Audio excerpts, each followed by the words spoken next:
I know where you live. So too late.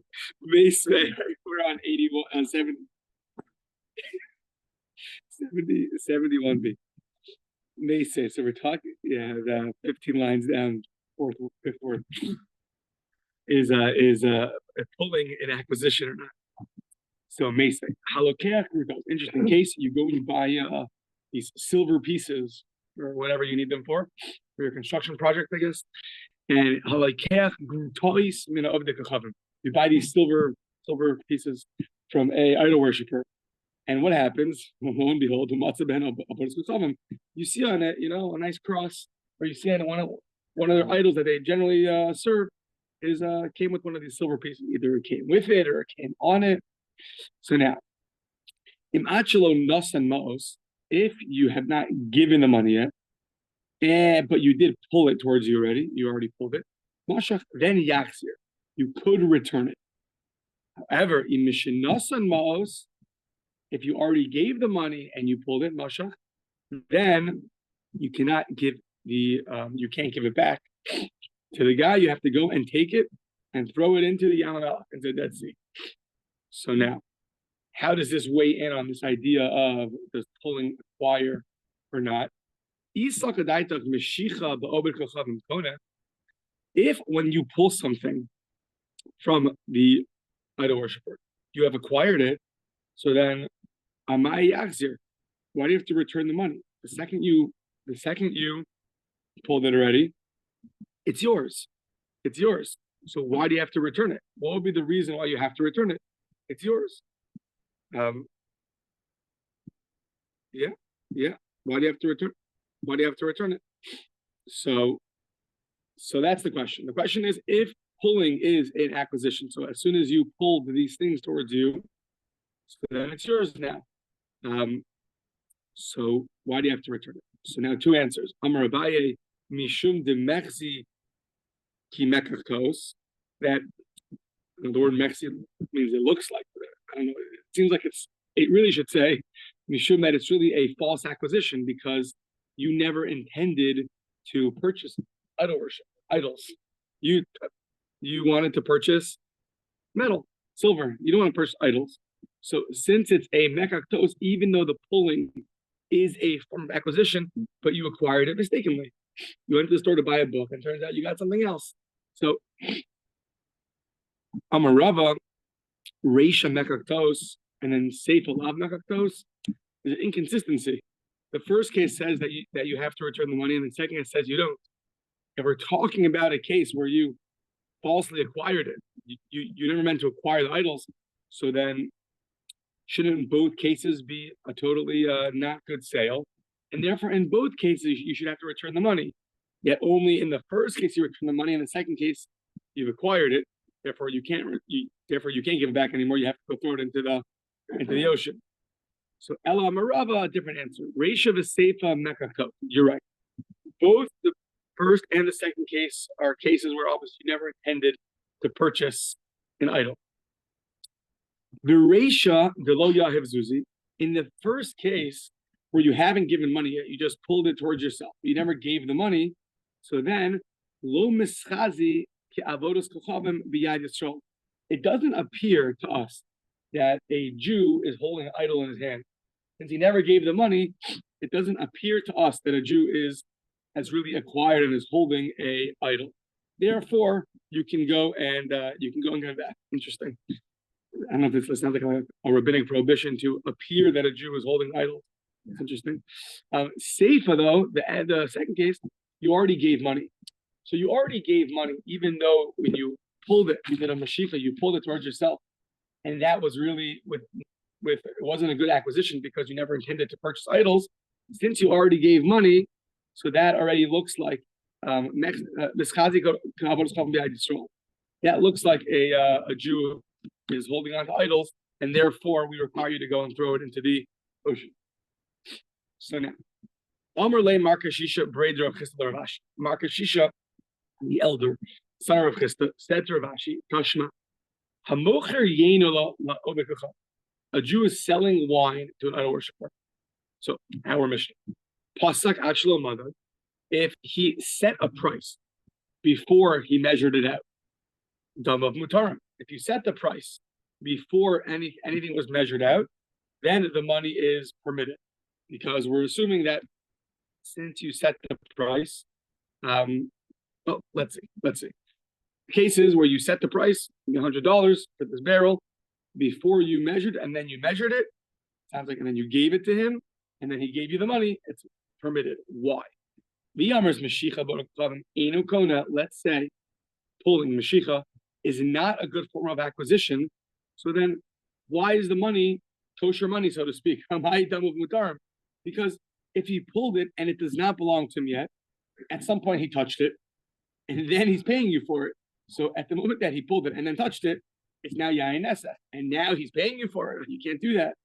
So it would seem like that really Mashicha would be a good acquisition, and therefore when he pulled it, it now belongs to him.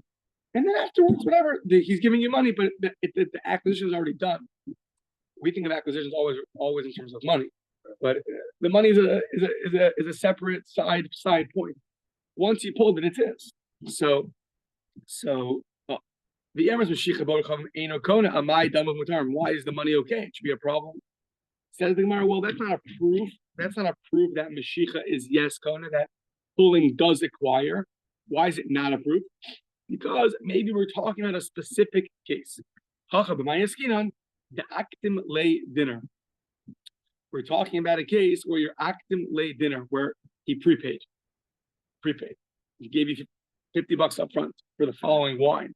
So since he did that, so therefore that was the acquisition, not the pulling. Says the Gemara, well, that's too good. That only works for the first case. How about the second case? Madad, you measured first before you set a price. Achelo pasak, dam of asurim. There we say all of a sudden the money is not good. You can't transfer the money over. So hold on. If he prepaid for it, who cares? If he prepaid for it and gave the guy $100, so then who cares that you measured it and then you set a price, and then you measured it? He gave you his credit card. I don't know if that's going to work with credit. I don't know. But he owe you a blank check. I don't know, maybe a check's different too. But let's assume a check and a credit card will be the same thing as cash, just for 2025 purposes. So he gave it to you. Here, whatever you want, you write it down, and I'll buy it. So if you eat the kadim lay dinner, amai dam of asurim, doesn't make sense. If you prepaid for it already, so then why is the money usur? It was prepaid. So now, Amar lay v'lididach. Now, according to you, who says the Amar Mashiach above the Kona, that you hold that pulling is a valid form of acquisition. So now, amai reisha dam of mutarim. Our question was, why in the first case is the money good? The seifa dam of asurin, and at the end, the latter case, the money is prohibited. So basically, either way you go, we're stuck. If you say that pulling is a good form of acquisition, we have a question on the first case. If you're telling me the guy prepaid, then we don't understand the second case. So either way you go, it sounds like something else is happening in the Mishnah, a third factor here, which is going to answer what the other case for each opinion. So he's asking back, according to you, that Mashiach is good, so then why is the money good in the first case? So what are you going to say? He says, Elamai, what are you going to answer to that? That obviously the difference in the first two cases is if there was a set price. That's the difference. When you set a price, a person relies on that price for the acquisition. So once you set a price, then whatever follows is going to be a valid form of acquisition. But if you do not set a price, so we're still in the business talks, right? Even though I pulled it, and pulling in general is a good acquisition, it doesn't matter. Or I gave you a lot of money, but we haven't set a price yet. Doesn't matter. If you don't set a price, what we call smichas das, I'm not relying on you to. I'm not relying on me pulling it to acquire the item. Once it's set and sewn, $20, then everything that follows will be a valid acquisition, right? The same way you go into a store, and let's see, you don't know how much things cost. But when you picked it up, you're not trying to acquire it, right? But when you're by the cash register, right, and they're ringing it up for you, without realizing we have in mind, obviously we're now going to acquire it. Maybe we do have in mind, right? That's clear that you are relying on when he tells you the price, you're about to buy it, right? So says the Gemara, so that must be that third factor. Pasak samchadaita, la pasak la samchadaita. So Once you agree that that's the case, so the dinami, me who holds Mashicha pulling is not a good form of acquisition. And the case of the Mishnah is where I prepaid, Afal Gav, even though the Kaddim lay dinner, even though I gave you $100 ahead of time, and then you asked, well, if that's true, then why should we prohibit it? You acquired it right now. No. Pasak, sam kadaita. Lo pasak, lo sam kadaita. Even me who says the case is you prepaid, you gave him $100. Yeah, in general, here's $100. Still, until you told me that this ball is going to cost me $30, $25, $15, whatever it is, I don't have in mind to acquire. And that's going to be the difference. So the difference is going to be setting a price clearly, and therefore everything that's going to follow will be an acquisition. So now the Mishnah makes sense. If you set a price and then you measured it out, so then he acquired it. So if you did not set a price, the fact that you measured it out already and you pulled it, but you didn't set a price, he does not acquire it. Okay. So Amrle Ravina Ravashi Tashma. Let's bring a brisa. Interesting brisa. If how this would apply if we were in charge of the court system. Tashma, the brisa says Amr B'chia Bar Abba, Amr Rabbi Yochanan. We learned in Sanhedrin that the non-Jews have their 7 commandments. Ben Noach Nerag, one of them is that they're not allowed to steal.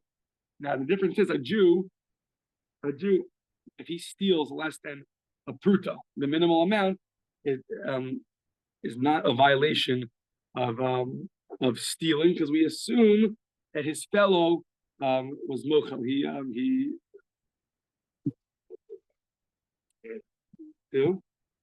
forgave him. Yeah, he forgave him. He was mochel. Yeah, it's fine. As opposed to a non-Jew, it's not like that. So a non-Jew, if he steals less than a sheva pruta, he's going to be killed. Rashi says in Parshas Noach that the final straw that broke the camel's back in the Parshas Noach was they stole even less than a sheva pruta. Yeah, so it shows about the person too that you're willing to steal even that minute amount. Either way, he's killed for stealing. We would kill him for stealing less than a sheva pruta. And then it says below nitan lehi shava, and you can't really return it because you can't return it. It's not fit for return because it now belongs to you, and we're going to kill you for it. Yeah.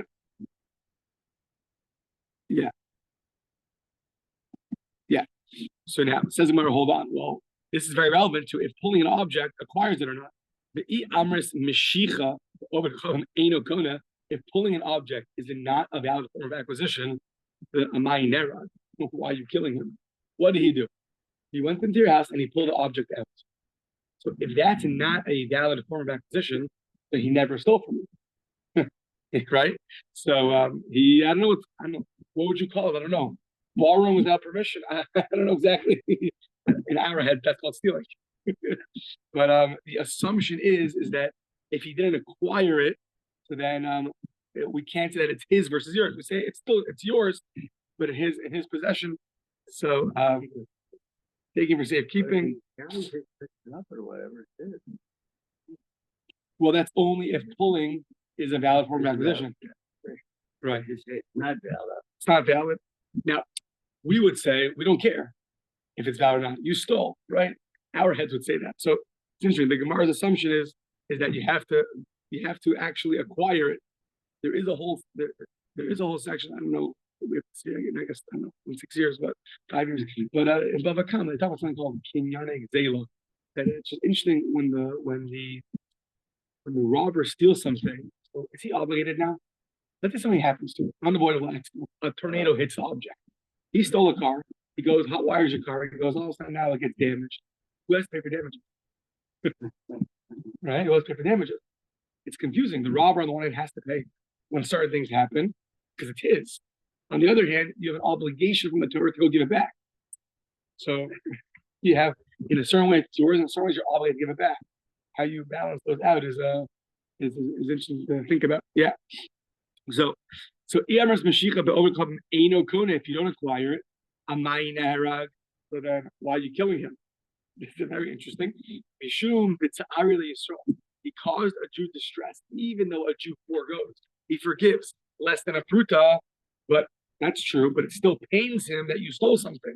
We're happy to forgive you, and he's not going to go to court and get it back from you. But because of that pain you caused the Jew, therefore you're going to be killed, which is interesting because you could understand stealing in general one of two ways. What'd you do that's wrong? Simply, someone had $1,000 worth of possessions, and now they have $995 worth of possessions. You caused them a loss. If that's true, though, then less than a pruta, though, is that really considered a loss? But what is the bad thing you did? The pain, though, the pain is something which you caused them. So it could be that less than a pruta, you don't define stealing in that case as causing a loss. Rather, you define stealing as pain caused to another Jew, which is interesting. And for that, we're going to kill him. Yeah. Well, causing a Jew pain. Oh, right. I don't know if we're going to kill every non-Jew who causes a Jew pain. It has to fall into stealing. Yeah, then we're going to go rampage the world. We're like, yeah. It is a tough penalty. Yeah, it is a tough penalty. Yeah, right. What? Cause them pain. Rampage in the world. Yeah. Yeah. So now, but according to this, the Gemara is bothered by the next page is what's that next part of that sentence? Umay lo nitin lehi shavam, that you cannot return it. Why aren't you returning it? If you never acquired it, so then you have to return it. Why aren't you returning it? So you can't return it you didn't acquire. One second, but if you didn't acquire it, who's it belong to? The other guy. You gotta give it back to him. Yeah. So what does it mean? You cannot give it back to him. You have to give it back to him. It's not, you never acquired it. So it just means the eno betoras hishavim. It's not in the category of something which is fit for law of return, meaning it's not something which is considered that you stole, that it's in the category of law of return, but of course you have to return it. Yeah. So okay. Fine. Now, okay. If that's true, the second part of that gag gets more exciting. The robber stole from a robber. The non-Jew stole from a Jew less than a pruta, and now his buddy stole from him. What would be in that case? Same thing, right? If the first non-Jew actually acquired it, then you understand that when the second non-Jew steals from him, he also acquired it, because pulling is a form of acquisition. But if the first guy never acquired it, and the second guy also never acquired it, so Bachavero v'natla mimeno, the second guy came and stole from the first guy, meaning first non-Jew stole from Reuven, second non-Jew stole from the first non-Jew. We're going to kill the second guy too. It's a fun day, yeah, fun day in court. So Bishlam Aresha, I understand the beginning. Bishlam Aresha mishum v'tzareli. So first non-Jew, see you later. You caused distress to a Jew, goodbye. But Ella Seifa, what did the second guy do? He didn't steal because he only pulled. And he didn't cause distress to a Jew because he stole from a non-Jew. So what's the problem? Ella Seifa, my Ovid, what did he do? Oh, here is, out of all places, Shema Mina, Neshicha, Shema Mina. It's clear from the fact that a second non-Jewish robber who stole from a first robber is considered like he stole, and therefore he gets killed. Because their laws, according to the Shemas Bnei Noach, they're not allowed to steal, and stealing by the non-Jews is defined anything even less than a pruta. We are going. He does get the death penalty. So therefore, you see that pulling is a valid form by the non-Jews of acquisition. Yeah, this is a concluding point. It doesn't sound like we can get out of this one. So pulling something from a non-Jew, either him from another non-Jew or him from you, is considered a valid form of acquisition. Okay. Now a lot of interesting business cases. Hahu Gavra, a certain person. He told his friend. Basically, the guy's like, listen, I'm not ready to sell my field or my house or whatever it is now, but I'll tell you what. At the point where I am comfortable to sell it, you're the first guy on the list.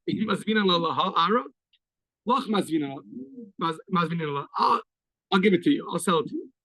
And what happened? The day came, time to sell the house, time to sell the field. And he sold it to the other guy. Yeah. So Omer Rav Yosei, Kana Kama. So the first guy that he originally promised to really acquires it, not the second guy. I guess it means he has to sell it to him. Yeah. Now that's an interesting question. What's binding him to have to give it to him? So here, okay. So Amarle Abaye, B'haloi Pasak. What do you mean? They never set a price. He never told the first guy I'm gonna sell to you for $1,000, whatever, $100,000. I'll give it to you when the time comes. I'll give it to you. So what binds me to give it to him? You know, Jules make a good point that usually your word of mouth is not. Your word of mouth is not a valid form of acquisition. Just to say, that's the whole thing of it. That's the whole thing of a kinyan. You have to do something because just saying is not. So that's a good point. What exactly is Alba getting you to? Yeah. That's a good question. I guess if he's now going to sell it to one of two people, and they're both on equal footing, the right thing to do with it is to sell to the first guy. Yeah. The buyer's not resolved to finalize the acquisition until the price is set. The seller might demand too high a price. Yeah. Okay. That's a good question. So, but we're saying he never set a price. So you don't set a price for sure. You're not having in mind to acquire anything. So the Gemara now jumps on this. Is that true? And whenever you don't set a price, you don't acquire something. Is that really true? It's not. And it says in the Mishnah, when you sell wine to an idol worshiper, our Mishnah, you set a price, you did not measure it out yet, and yet the money is permitted. If you measured first into the guy's barrel, into the guy's bottle, but you did not set a price, then damav asurim. So there the money is prohibited. Why is it prohibited? Nothing happened. He never set a price. Just because he pulled it, but he never set a price. So that pulling pulling is a form of acquisition. We just proved pulling that the Jew pours from the barrel into the bottle. Idol worshiper pulls bottle. Pulling is usually a form of acquiring something, and when he's pulling it, it's not yain nesach yet. He hasn't touched it, but because he never set a price, it should not be a good form of acquisition. And yet,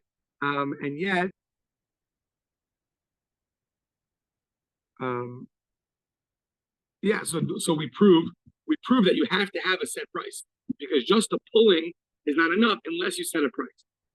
So says the Gemara, my haviala. So what's the conclusion? Says, what do you mean? My haviala kedikamina. Look at our Mishnah. From our Mishnah, you see that you need to set a price, or else the pulling is not a good form of acquisition. Says no, you can't prove from our Mishnah. Why?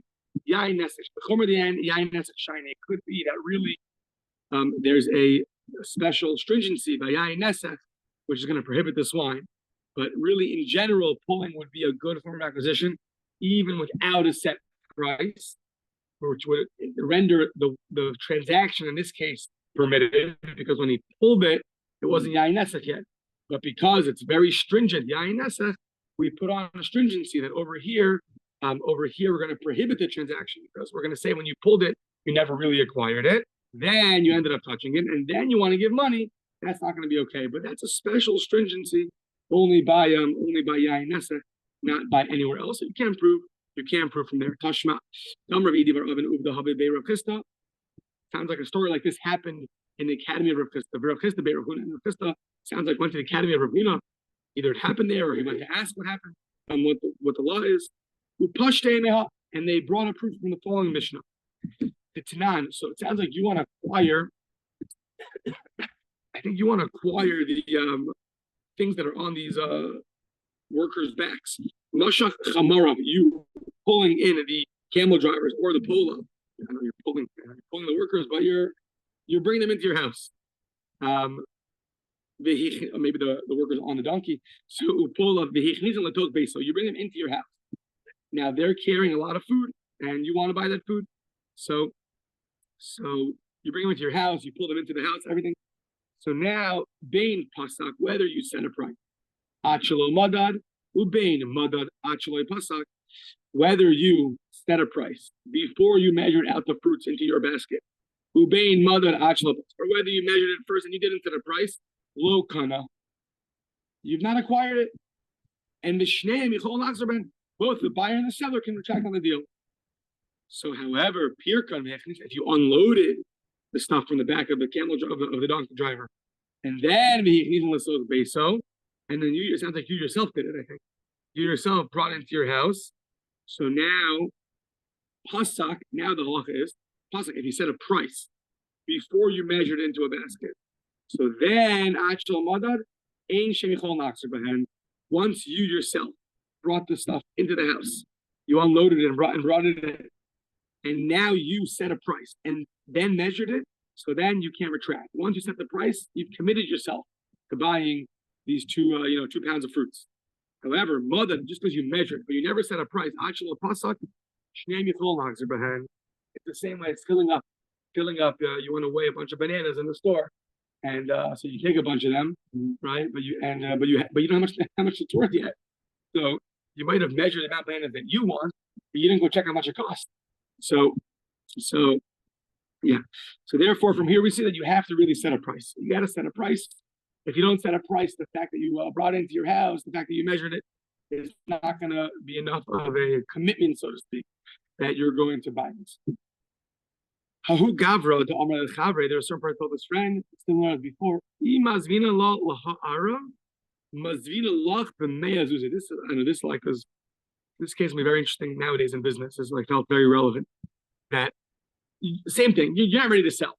You tell your friend, listen, when I'm ready to sell, I'll sell to you for 100 zos. Okay. Now what happened? The other guy came with a better offer. Bidding. How does bidding work in halacha? Yeah. One guy bids something. You're like, okay, great. Next thing you know, the other guy bids. So what happened? The other guy bid 120. So Amr of Kahana, first guy went. Kanakama. Right? The first has to sell to the guy for 100, right? Not 120. Yeah. Because you set a price 100. And Rashi seems to say like you made already an acquisition. You set a price, and it sounds like you, I don't know, maybe you lifted up a hanger ship, something. And Chalipin, I don't know. It sounds like you did a former acquisition that's going to take place when. That's why I said the Kanu Mine. Yeah, it sounds like Rashi, you already made. It's not just you committed, but you actually did an acquisition in the event that you're going to sell it. Right now, let's shake on it or whatever. Or let's lift up a handkerchief. Where was the Kenyan done? I guess between each other. When? Originally, when they first spoke about the 100 zuz. Okay. It sounds like that's Rashi's words. Pasuk bekanu mine, he acquired. Unless he means right now he acquires. I don't think so. Okay. Maskip Rav Yaakov ben Arpakut. Rav Yaakov ben Arpakut had a question on this. He said, Hayi Zuzi Ansuhu. He said,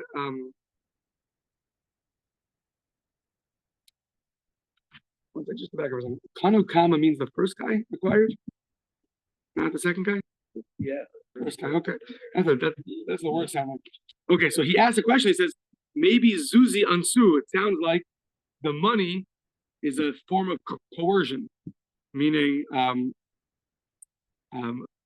because I always had in mind to sell 100 because I never thought I'd ever get a better offer. But now that someone came offered 120, that's like a form of coercion. I mean, that coerced me to really have to give up the money because that was a much better price. Now, when I first said 100, I only said 100 of all things being equal. I never thought it would sell for 120. You're selling a house in Portland for $600,000. Comes a guy who knows from where and offers you 1.2 million.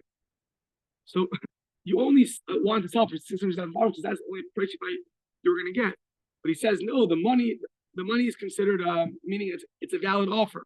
Such a price, when you up the price to a certain level, that's really a good deal because the guy never had in mind when he committed to the first guy that he is never going to sell it to anybody else. He only committed to him, and that if all things being equal, you get it. But if this comes, what can I do? What do you want from me? It's a much better deal.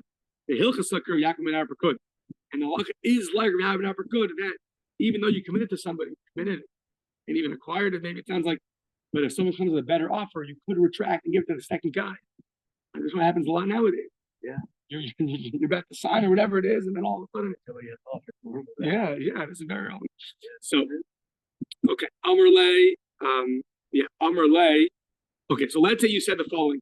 You know what? I'm going to sell it to you, Kedishaymi Betlata, as it's evaluated by 3 people. Now, when you said 3 people, you just meant to say, I want the Bezdin to come and evaluate it, because that's what a Bezdin is, 3 people. So therefore, even if 2 of them agree or 1 of them disagrees, but a Bezdin, you always go after the majority.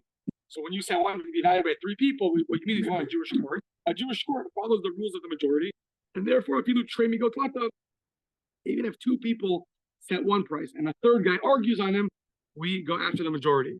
So whatever they agree to, that's gonna be the price that we're gonna sell the house. Okay. If you say Kida Amri Betlata, I want as if the way 3 people said it, so now it's Ad Amri Betlata. So if you require that you want a price from the words of the 3 people, it means not that you want a Jewish court to come. It means you want 3 people to agree. You need an agreement of 3 people for the same price. So until they agree, then it's not a good deal. Now, what if you say Kedishaymi Be'arba? You want 4 people to evaluate it. Well, now we see that you don't want a Jewish court. You want 4 people. Because if you wanted a Jewish court, you would say 3 people.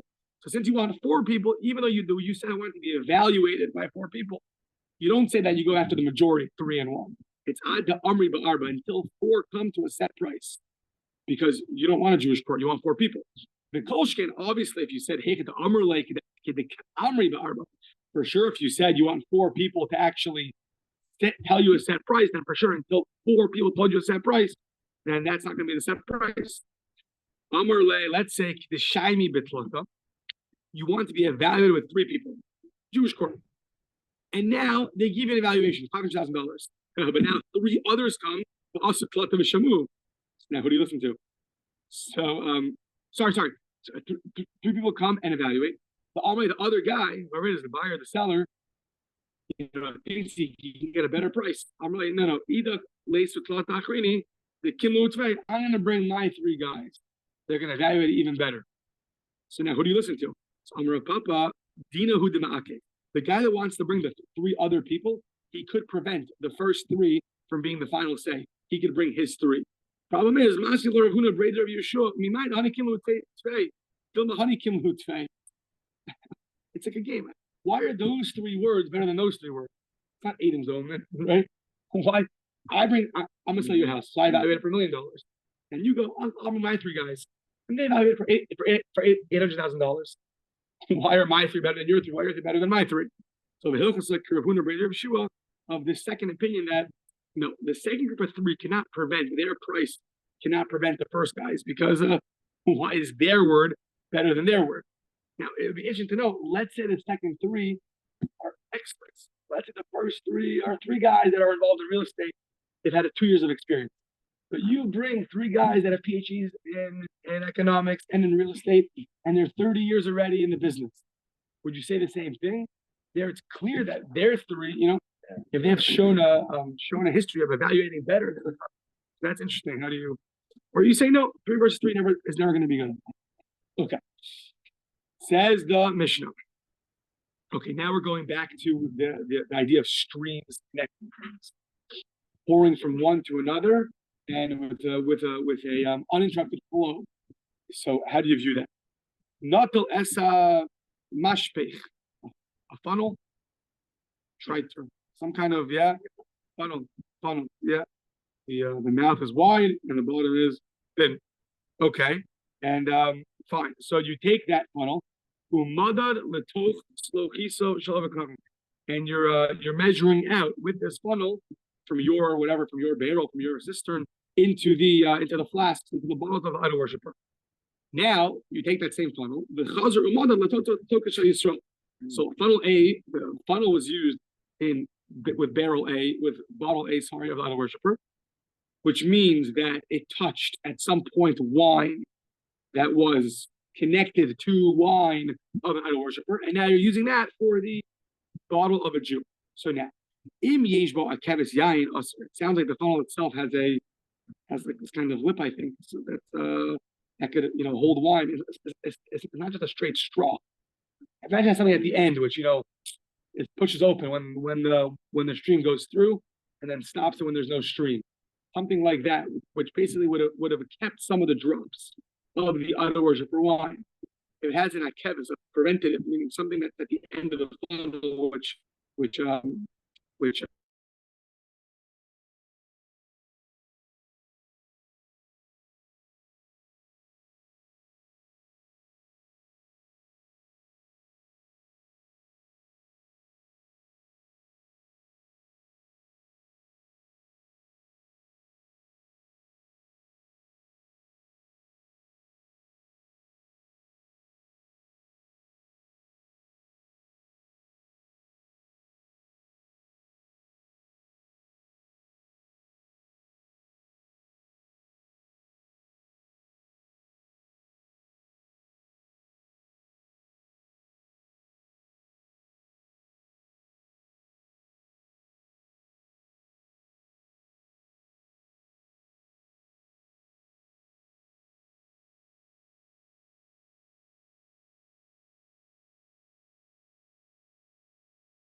yeah. So Mikliel, I'm Aaron Mikliel. Sorry about that. You know, I don't want to hear myself that many times over. We're gonna keep going, yeah. So you pour from one vessel to another vessel. The one you're pouring from is going to be permitted. The one you're pouring from, the one you're pouring into is going to be prohibited. Tanan Hassam says a Mishnah Hanitza. So there's a Mishnah in Taharos about Tum and Tahara. Then you have different forms of funnels and straws. Hanitza, the Hakatras, the Umashke Tufeyach, Eino Chibur. So what are these three things? One is nitzok is a stream. Then the katras is some kind of water that comes in some kind of slanted way that goes from a high place to a low place. I don't know how they translate it. But it's some kind of slope. A slope, okay, a slope. And then umashke tofeach. They have a lot of water that's enough to make things wet. So if somebody touches that water, it makes the whole water come in. You have a street, you have a body of water somewhere, someone touches it, all the water becomes tummy. Okay, so these two, we need the one that's the stream. That's what we care about. So those three things, Eino Chibur, Lo L'Toma, Lo L'Tara, that's not considered a connection. Not for Toma, not for Tara. However, Ha'ashbaran, but sounds like a set place of water, where it's all crevices in the ground, Rashi said, that have water that's been collected there. So that is chibur tuma ulukara. That is a connection. If you touch one part of that water that developed in a certain crevice in the ground, all the water becomes impure. So Amar Rav Huna nitzok the katzeris umashke tofeach chibur le'inyan yayin nesa. These three things that are not considered a connection when it comes to tuma and tahara, things of impurity and purity. When it comes to yayin nesa, it is considered a connection. So okay, nice statement, but you have a proof for that or no? So how do you know that? So maybe you'll tell me from the Mishnah itself. These three forms of streams and slopes and the water that can make something else wet, is not considered a connection for Tuma and Tahara, implying specifically and only there it's not a connection, but when it comes to pouring wine and idol worshiper wine, that whole area, it is considered a connection. So I learned out from the implication of the Mishnah. The problem is you can have the opposite implication from the other part of the Mishnah, which will then you'll conclude that this Mishnah can't be your source. Ema Seifa, and do this. Ema Seifa, that at the end of the Mishnah says Ashbron Chibur L'Tumah. The Ashbron is a Chibur L'Tumah. The set water that's in crevices that got collected in the ground is a connection, meaning if you touch one part of it, the whole thing becomes tameh. L'tumah l'tahara. L'tumah l'tahara. Dahave chibur. But when it comes to yayin nesech, it's not considered a connection. So you have often you have a contradiction and implications, and therefore, elameha leka lamashmina. You cannot prove anything from here that a flow of wine is considered a connection for yayin nesech. From here, you can't prove, and we'll have to figure out where you could prove it. Shabbos.